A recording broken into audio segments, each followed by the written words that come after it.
Welcome to my YouTube channel polish dialectic. तो student, आज हम एक और टॉपिक करेंगे एलीट थ्योरी एंड पावर का कंसेप्ट।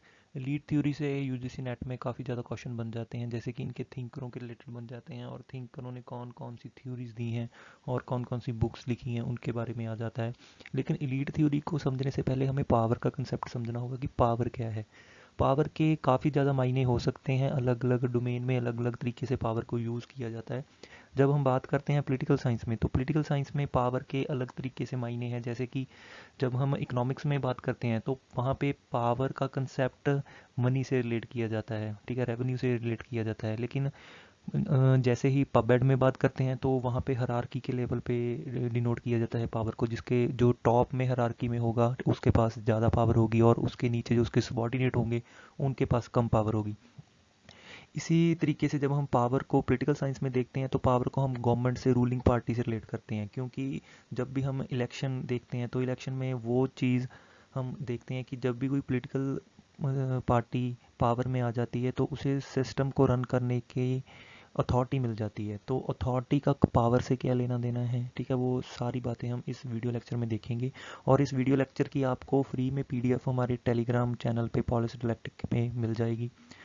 तो पावर को समझने के लिए हमें इसके बिल्कुल बेसिक को समझना होगा कि पावर काम कैसे करती है। तो चलिए देखते हैं पावर की कंसेप्ट क्या है। तो स्टूडेंट, पावर का कंसेप्ट क्या है? The concept of power refers to the capacity that a person has to influence the behaviour of another person. जब एक पर्सन दूसरे पर्सन के बिहेवियर को इन्फ्लुएंस कर सकता है, ठीक है, इन्फ्लुएंस कर दे, जहाँ कह सकते हो कि चेंज कर दे, तो हम कह सकते हैं कि एक पर्सन ने दूसरे पर्सन के ऊपर पावर का इस्तेमाल कर दिया। ठीक है, मान लो मैं आपको एक एग्जांपल दे दूं कि यहाँ पे दो पर्सन है, एक पर्सन है ए और दूसरा पर्सन है बी। मान लो ए ने बी को किसी काम करने के लिए मना लिया, तो हम कह सकते हैं कि ए ने अपनी पावर यूज़ करके बी के बिहेवियर को इन्फ्लुएंस कर दिया ताकि जो वो बी ए का काम कर सके। ठीक है, इसे और अच्छे तरीके से देखते हैं। Power is the ability to completely actualize और have potential control over a dependent relationship. जैसे कि इन्होंने डिपेंडेंट रिलेशनशिप की बात की है, डिपेंडेंट कौन हो गया यहाँ पे बी, इसीलिए तो वो इन्फ्लुएंस हो गया ना ए से, क्योंकि कहीं ना कहीं ये ए पे डिपेंडेंट था। ठीक है, तो आगे देखते हैं। इन political science the capacity to influence, lead, dominate or otherwise have an impact on the life and actions of the others in society। तो ये क्या कहना चाहते हैं कि सोसाइटी में जो एक्शन को डोमिनेट कर दे। ठीक है, जैसे कि मान लो यहाँ पे एक एग्जांपल देता हूँ, जब मान लो कोई भी पॉलिटिकल पार्टी है, ठीक है, जब वो पावर में आ जाती है तो वो अपने अकॉर्डिंग रूल एंड रेगुलेशन बनाने लग जाती है। ठीक है, तो वो रूल एंड रेगुलेशन किसको इन्फ्लुएंस करते हैं? वो लोगों को इन्फ्लुएंस करते हैं। ठीक है, एक गवर्नमेंट जो होती है वो लीड भी करती है कंट्री को। ठीक है, तो उसी तरीके से हम पॉलिटिकल साइंस में देखते हैं कि जो पावर के अलग अलग तरीके से इसे यूज़ किया जाता है। इसी तरीके से हम देखते हैं कि पावर एक्चुअली में होती क्या है और इसके टाइप्स क्या हैं। पावर की दो बेसिस हैं, एक तो हो सकता है इनफॉर्मल पावर, ठीक है, और हो सकता है फॉर्मल पावर। इनफॉर्मल पावर में स्टूडेंट क्या होता है कि इनफॉर्मल पावर में एक ऐसा इंडिविजुअल या कह सकते हैं ऐसा एक ग्रुप होता है जिसके अंदर ही इनहेरेंट तरीके से ही पावर होती है, उसके पर्सनल स्किल्स, उसकी पर्सनल नॉलेज, ठीक है, ऐसी होती है कि वो उस बेस पे पावर का यूज़ कर सकता है। ठीक है, फॉर्मल पावर में क्या होता है? फॉर्मल पावर में आपको एक डेजिग्नेशन पोजीशन दी जाती है कि जैसे कि मान लो कि किसी कंपनी का सीईओ है, तो सीईओ के पास एक लेजिटिमेट पावर है क्योंकि वो कंपनी का हेड है। वो अपने जो उसके नीचे सबॉर्डिनेट हैं उन पे अपनी पावर का इस्तेमाल कर सकता है। ठीक है, ऐसी तरीके की पावर फॉर्मल हो गई। और जो किसी डेजिग्नेशन पे ना हो, वो एज ए पर्सनल स्किल्स पे हो, ठीक है, उसकी नॉलेज पे बेस पे हो, वो इन एक तरह की इनफॉर्मल पावर आ गई। ठीक है students, sources of formal power, sources क्या हो सकते हैं? लेजिटिमेट पावर हो सकती है कि मान लो आप किसी ऑर्गेनाइजेशन में हो और आपको वो अथॉरिटी मिल गई है, ठीक है, कि आप पावर को एक्सरसाइज कर सकते हो। ठीक है, वो तरीके की पावर हो गई लेजिटिमेट पावर। ठीक है, और रिवॉर्ड पावर, रिवॉर्ड पावर मान लो कि आप किसी कंपनी के एम्प्लॉय हो और आपका बॉस आपको बोलता है कि आपको ये काम करना पड़ेगा और उसके बिहाफ पे ही आपको प्रमोशन मिलेगी। ठीक है, प्रमोशन भी एक तरीके का रिवॉर्ड है। ठीक है, तो वहाँ पे आप काम क्यों करते हो? क्योंकि आपको जो रिवॉर्ड मिल रहा है, रिवॉर्ड के रूप में प्रमोशन मिल रही है, ठीक है, वो उस तरीके की जो पावर है वो आपको डोमिनेट कर देती है।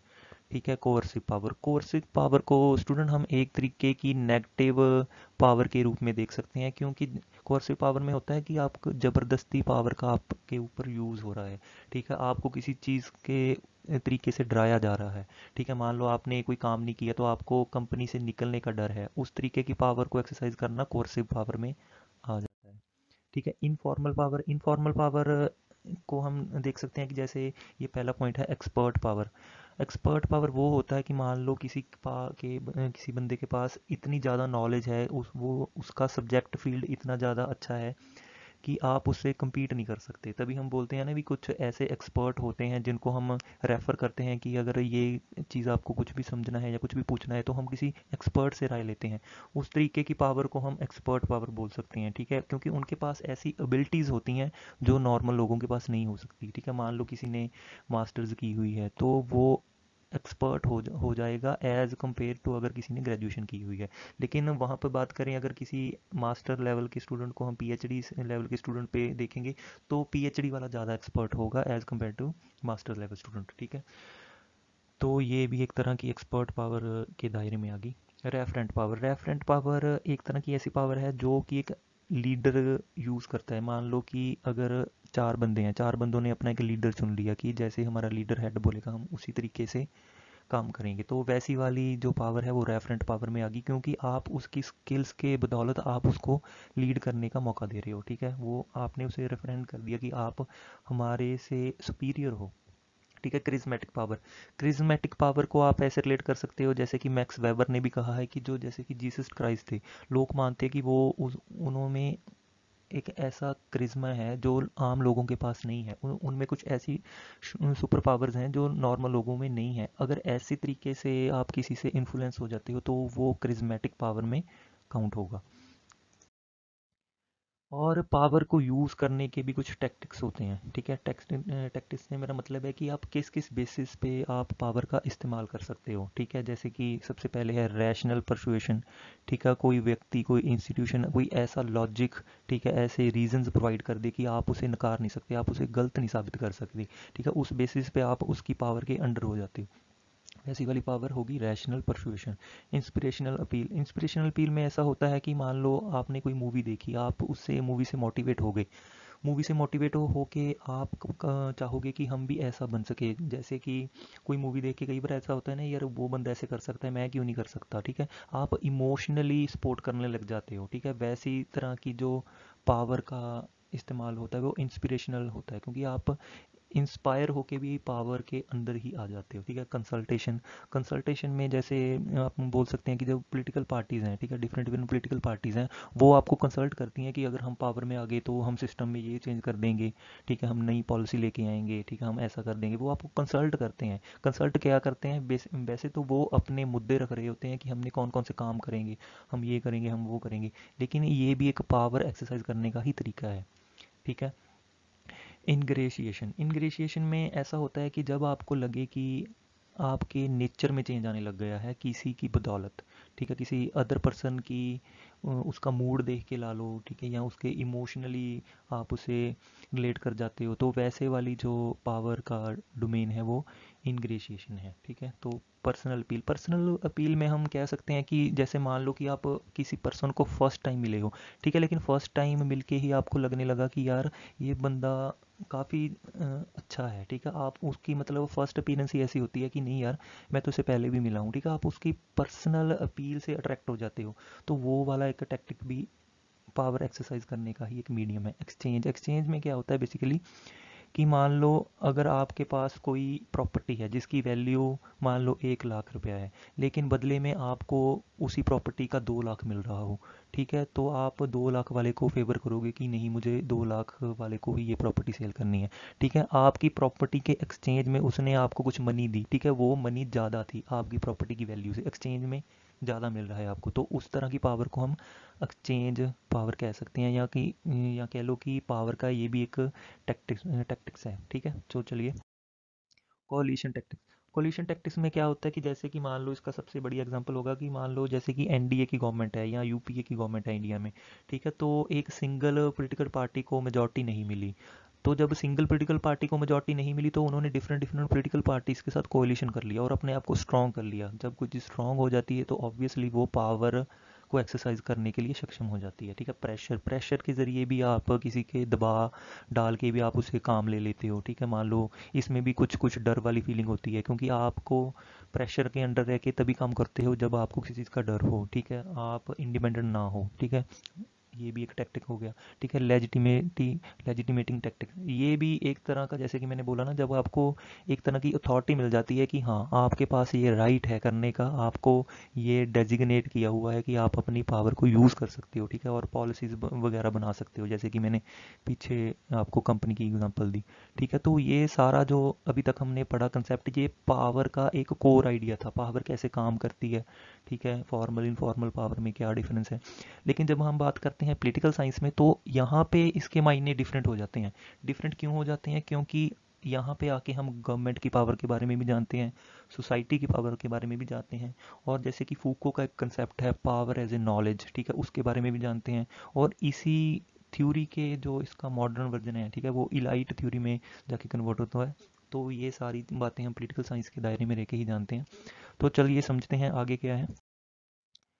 पावर इन पॉलिटिकल साइंस क्या है? पहले तो हमने ये देखना होगा कि पावर की जो ट्रेडिशनल जिन्हों थिंकरों ने काम किया है वो कौन कौन से हैं। जैसे कि मैकियावली ने पावर की बात की है द प्रिंस बुक में। ठीक है, प्रिंस में मैकियावली ने बोला था कि पावर को एक्सरसाइज करने की जो सुप्रीम अथॉरिटी है वो किसके पास है? वो किंग के पास है। ठीक है, किंग सुपीरियर है आम लोगों से। ठीक है, तो सिमिलरली हॉब्स ने बात की, हॉब्स ने पावर का कंसेप्ट में बात की है कि जो हॉब्स ने एक धारणा दी थी लेवियाथन की, अपनी बुक, इनकी बुक है एक लेवियाथन, उनमें इन्होंने कहा था कि जो सोशल कंट्रैक्ट की थ्योरी है उसमें एक इतना पावरफुल एक जाइंट दैत्य होगा कि जो पावर को लोगों के ऊपर इम्पोज कर सकता है। ठीक है, सारे लोग उस जाइंट दैत्य के अंडर रह के ही अपना सोसाइटी में काम कर सकते हैं, वो वाला कंसेप्ट था। और जैसे कि मैक्स वेबर ने दिया है, ठीक है, लेटर हम आगे स्लाइड में देखेंगे कि जो कार्ल मार्क्स का पावर का कंसेप्ट है वो क्या है। मतलब यहाँ पे समझने वाली बात की है कि जो स्टार्टिंग में ट्रेडिशनल वे में जिन थिंकरों ने बात की वो ये वाले थिंकर थे, जैसे कि मैकियावली, हॉब्स हो गए। ठीक है, और देखते हैं कि पावर में क्या है। ठीक है, the exponent of the power view of political politics focus on the study of the acquisition maintenance and loss of power. तो ये बोलते हैं कि पावर को एक्सरसाइज कैसे किया जाता है, एक्वायर कैसे किया जाता है, उसे मेंटेन किया कैसे किया जाता है, और पावर का लॉस कैसे हो सकता है, उसे दोबारा कैसे पाया जा सकता है। इसी का जो क्षेत्र है वो हम पॉलिटिकल साइंस में देखते हैं। ठीक है, जैसे कि लासवेल ने, ठीक है, कप्लान ने अपनी एक बुक में, इनकी बुक है पावर एंड सोसाइटी 1950 में, ठीक है, डिफाइन किया कि जो पॉलिटिकल साइंस है, ठीक है, वो क्या है? The study of shaping and sharing of power. ठीक है, पावर, पॉलिटिकल साइंस क्या है? पावर को शेप करना और शेयरिंग ऑफ पावर। ठीक है, ये हम आगे स्लाइड में देखेंगे, इसे इलेबोरेट करेंगे जब हम कोर देखेंगे इसका, पॉलिटिकल साइंस में पावर कैसे काम करती है।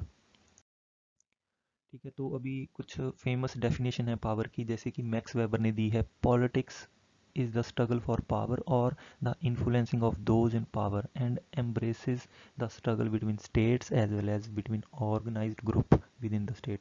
तो ये कहना चाहते हैं कि जो पॉलिटिक्स है वो एक पावर के लिए स्ट्रगल है। जैसे कि हम देख सकते हैं कि पॉलिटिकल जो पार्टीज़ हैं वो भी पावर में आना चाहती हैं ताकि वो रूल कर सकें, ताकि वो कॉन्स्टिट्यूशन के हिसाब से वर्क कर सकें, और उसमें से अगर ज़रूरत हो तो कुछ चेंज भी कर सकें, क्योंकि उनके पास पावर आ जाती है। ठीक है, सिमिलरली अगर हम देखें कि किसी डिक्टेटरशिप कंट्री में उधर भी जो पावर एक्सरसाइज कर रहा होता है उनका सुप्रीम लीडर, वो अपने according rule and regulation set कर सकता है। ठीक है, वही चीज़ मैक्स वेबर कह रहे हैं कि पॉलिटिक्स में जो एक तरीके का स्ट्रगल ऑफ पावर है। ठीक है, माइकल कर्टिस क्या कहते हैं?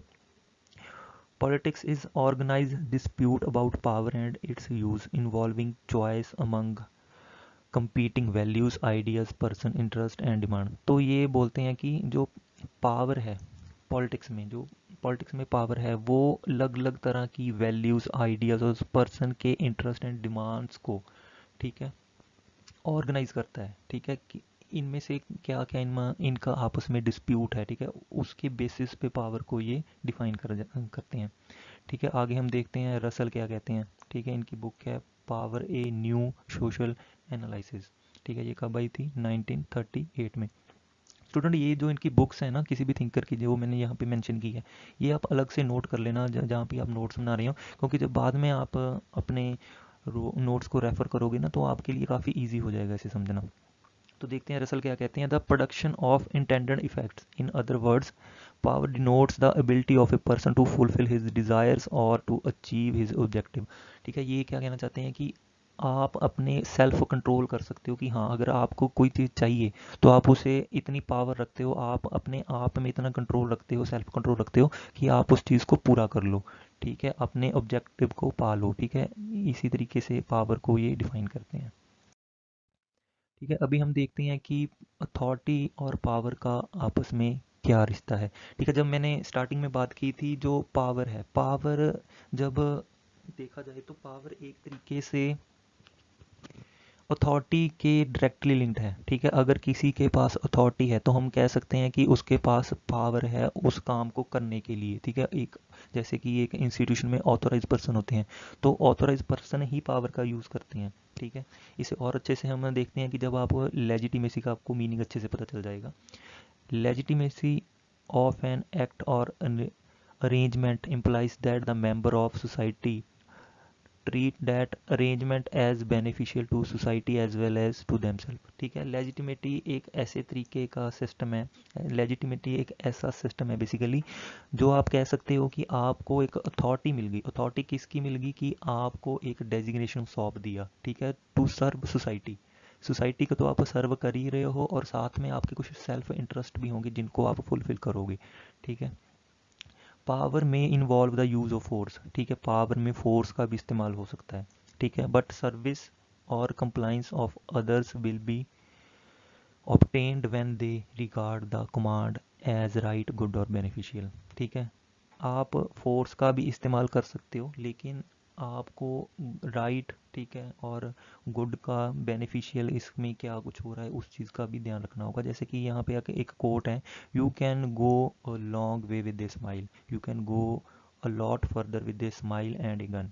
ठीक है, इसका क्या मतलब होगा कि जब आप नॉर्मली स्माइल करते हुए चलना चाहते हो तो आप काफ़ी आगे तक जा सकते हो, लेकिन जब आप साथ में स्माइल भी कर रहे हो और आपके पास एक गन भी है तो आप उससे भी अधिक आगे जा सकते हो, क्योंकि तब गन की पावर अभी आपके साथ होगी। पावर एंड टायरनी, इसका क्या मतलब? टायरनी बेसिकली एक तरह का ऑपरेशन है। ठीक है, जब आपके ऊपर दबाव पड़ता है, किसी चीज़ का प्रेशर पड़ता है, ठीक है, आपको किसी चीज़ का फियर होता है, ऑपरेशन होता है आपका, उस तरीके को हम कह सकते हैं कि इसमें भी पावर का ही इस्तेमाल होता है। जैसे स्लेव्स हैं, ठीक है, एरिस्टोटल ने जब स्लेव्स की बात की है तो उन्होंने कहा है कि जो स्लेव्स हैं वो एक डिप्रेस्ड क्लास है। ठीक है, उनका काम है ये करना। ठीक है, जो भी तब के टाइम के काम थे उनको नॉर्मल लोगों से अलग कंसिडर किया जाता था। ठीक है, यही एक फॉर्म ऑफ टायरनी थी कि उनके ऊपर इतना ज़्यादा प्रेशर था कि वो इंडिपेंडेंट अपने आप को नहीं मान सकते थे। ठीक है, टायरनी का यूज़ तभी हो सकता है जब किसी के पास पावर हो। ठीक है, वो आपको समझ आ गया होगा। पावर एंड अथॉरिटी, अब हम देखते हैं कि मैक्स वेबर ने अथॉरिटी और पावर को कैसे रिलेट किया है। ठीक है, पहले तो आप यहाँ पर देख लो कि मैक्स वेबर कौन है, एक जर्मन सोशलिस्ट हैं। ठीक है, इन्होंने तीन तरीके से पावर और अथॉरिटी में आपस में इंटरलिंक्ड इन्होंने किया है। जैसे कि पहले इन्होंने बताया है करिज्मेटिक अथॉरिटी। ठीक है, करिज्मेटिक अथॉरिटी जैसे कि मैंने बताया था कि आपके पास में कुछ ऐसी यूनिक कैपेबिलिटीज़ हैं जो कि नॉर्मल लोगों में नहीं है। जैसे कि मैंने बात की थी ना, लोग जीसस क्राइस्ट को मानते थे कि वो आम लोगों से अलग हैं। ठीक है, उस तरीके की एक सुप्रीम शक्ति होना किसी के पास, ठीक है, तो वो क्रिज्मेटिक अथॉरिटी के दायरे में आ जाती है। ठीक है, ट्रेडिशनल अथॉरिटी, ट्रेडिशनल अथॉरिटी क्या है कि मान लो आप में पीछे से आपकी फैमिली इतनी ज़्यादा स्ट्रांग है, जैसे कि मान लो इंग्लैंड में, ठीक है, क्वीन का रूल होता है। ठीक है, उधर मोनार्की सिस्टम है। ठीक है, तो एक रूलर, फिर उसकी आगे वाली जनरेशन, फिर उसके आगे वाली जनरेशन, तो ऐसा वाला जो ट्रेडिशनल अथॉरिटी है, ठीक है, मतलब ट्रेडिशन से चली आ रही है, पीढ़ी दर पीढ़ी चली आ रही है। ठीक है, उस तरीके की अथॉरिटी को हम ट्रेडिशनल अथॉरिटी में कंसिडर करेंगे। जैसे कि ये भी क्या होता है, हेरिडिटी होती है। ठीक है, डायनेस्टिकल रूल, जैसे कि मैंने इंग्लैंड की आपको एग्जांपल दी।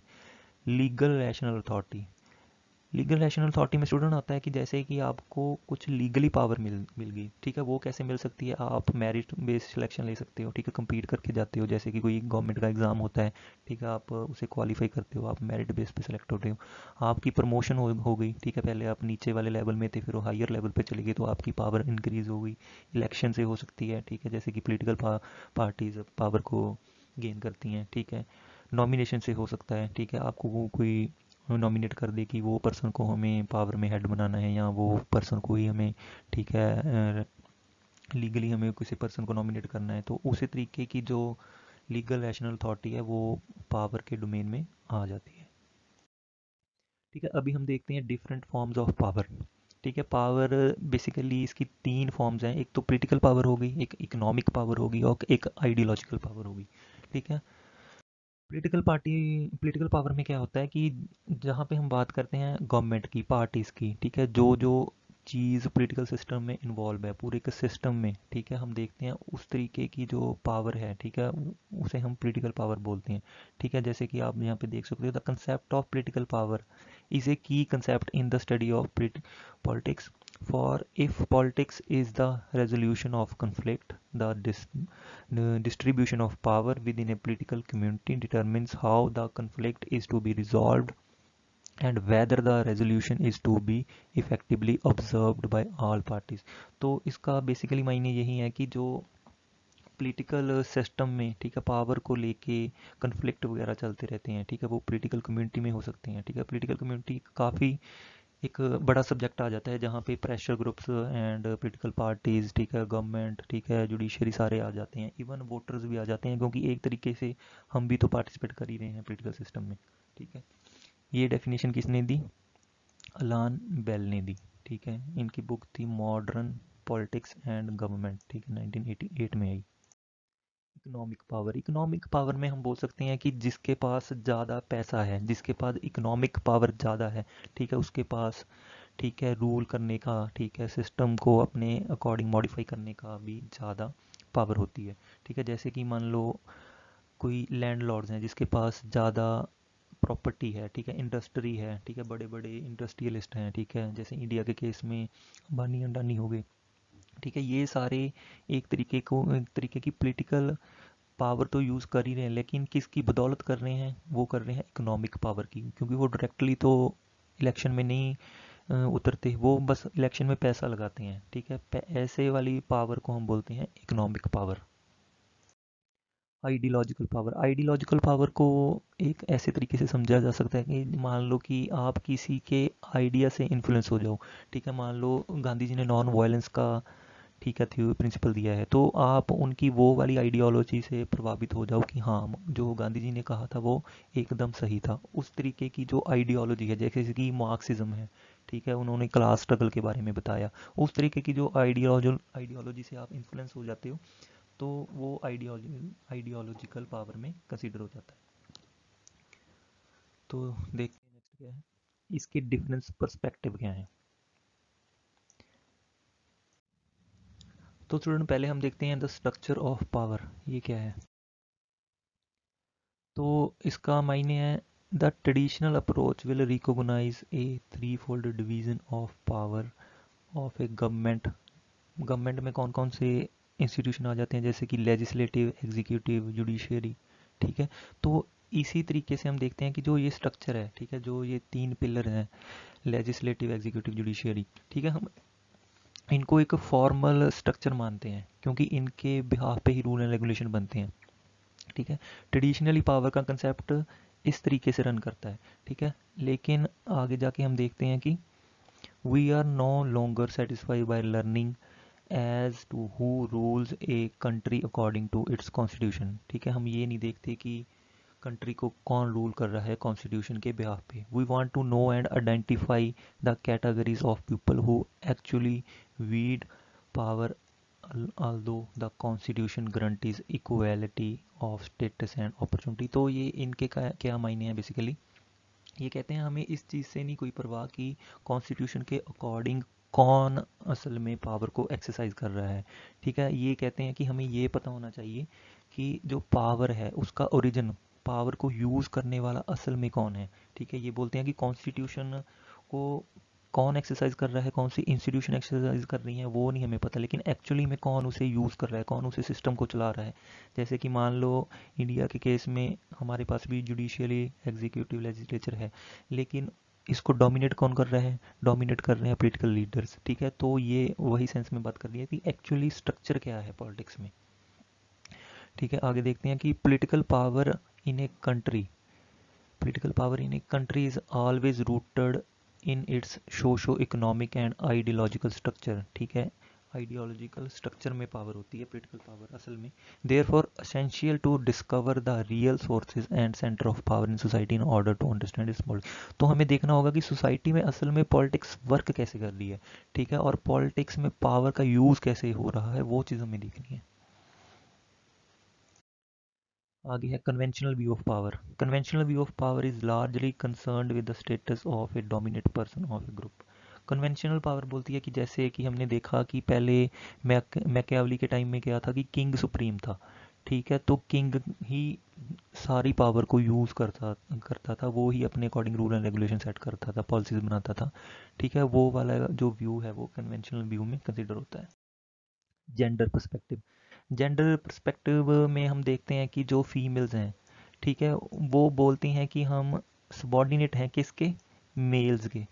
ठीक है, यानी कि कह सकते हो कि जो मेल्स हैं वो ज़्यादा पावरफुल हैं as compare to female, female less powerful हैं। क्योंकि जब हम देखते हैं इंटरनेशनल सिस्टम में भी और डोमेस्टिक लेवल पे भी, ठीक है, हमेशा मर्दों की बात होती है। अगर कोई औरत किसी काम को कर ले तो सोसाइटी में देखा जाता है कि ये तो कमज़ोर है, ये औरतें ये काम नहीं कर सकती, ये काम तो मर्दों का, ऐसे मतलब ऐसी एक इमेज बनाई गई है सोसाइटी में औरतों की।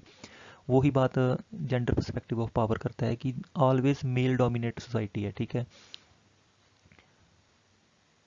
बनाई। तो चलिए स्टूडेंट, आज का लेक्चर यहीं तक रखते हैं, कल के लेक्चर में हमें आगे कवर करना है और देखेंगे कि पावर का नॉलेज के साथ, जैसे कि फूको ने कहा है, क्या रिलेशन है, हार्नार्ड का व्यू देखेंगे। और हम ये भी देखेंगे कि कौन कौन से मेन इसके साथ सिंक रिलेट करते हैं। इन सारी चीज़ों के जानने के बाद ही आपको पता चलेगा कि इलीट थ्योरी में पावर का क्या रोल है, कैसे इलीट थ्योरी काम करती है और उनके थिंकर्स का क्या कुछ मानना है। तो थैंक यू स्टूडेंट्स यहाँ तक वीडियो देखने के लिए। और स्टूडेंट जिन लोगों ने चैनल को सब्सक्राइब नहीं किया, प्लीज़ सब्सक्राइब कर देना और लाइक कर देना, इस वीडियो को शेयर कर देना ताकि ज़्यादा से ज़्यादा बच्चों के पास ये पहुँच सके। और स्टूडेंट, एक दो दिन में ही इस सीरीज़ के ख़त्म होने के बाद ही आपको पीडीएफ भी मिल जाएगी टेलीग्राम के चैनल पे, तो आप उसे भी फॉलो कर लेना, पॉलिश डिलेक्टिक को। ठीक है, तो चलिए स्टूडेंट, मिलते हैं नेक्स्ट लेक्चर में। Thank you.